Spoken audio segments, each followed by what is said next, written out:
स्वागत है स्टूडेंट। यहाँ पे क्वेश्चन है that the following pair of forces act on A particle at an angle theta which can have any value.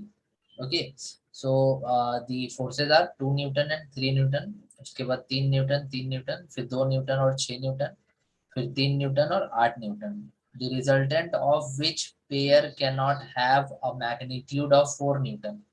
तो इनमें से कौन सा ऐसा पेयर है जिसका रिजल्टेंट या जिसका टोटल या जिसका नेट इफेक्ट 4 नहीं हो सकता, ये हमें यहाँ पर बताना है। ठीक है, तो देखिए आपको इसके लिए क्या करना पड़ेगा कि जो भी इसमें मैक्सिमम और मिनिमम वैल्यू होगा फोर्सेस का वो निकालना पड़ेगा। तो जैसे फर्स्ट केस में अगर आप मैक्सिमम वैल्यू निकालना चाहते हो तो आप दोनों को ऐड कर दोगे, और जब आप मिनिमम वैल्यू निकालना चाहते हो तो आप दोनों को सब्ट्रैक्ट कर दोगे। तो सारे केस में ऐसा ही करना पड़ेगा। तो जैसे इसका मैक्सिमम वैल्यू आएगा 3 और 2 कितना आएगा 5, और अगर इसका मिनिमम वैल्यू निकाले तो 3 में से 2 गया कितना आएगा 1। ठीक है, पहला का ये हो गया। दूसरा का अगर मैक्सिमम वैल्यू निकालते हैं तो दूसरा का मैक्सिमम वैल्यू आ जाएगा 3 और 3 6, और मिनिमम वैल्यू अगर निकालते हैं तो 3 माइनस 3 0।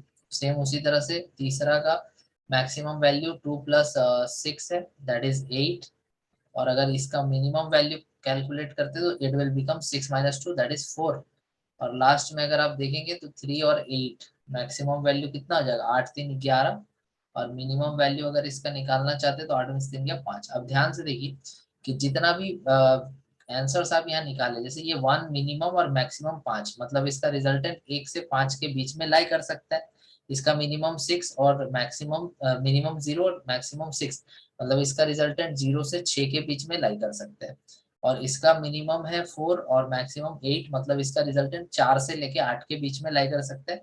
और इसका रिजल्टेंट 5 से 11 के बीच में लाई कर सकता है। तो हमसे पूछा था कि कौन सा ऐसा पेयर है जिसका रिजल्टेंट 4 नहीं हो सकता। तो देखो इसका रिजल्टेंट 5 से लेके 11 के बीच में, मतलब 4 तो हो नहीं सकता, इस वजह से हमारा ऑप्शन नंबर डी इसमें सही हो जाएगा।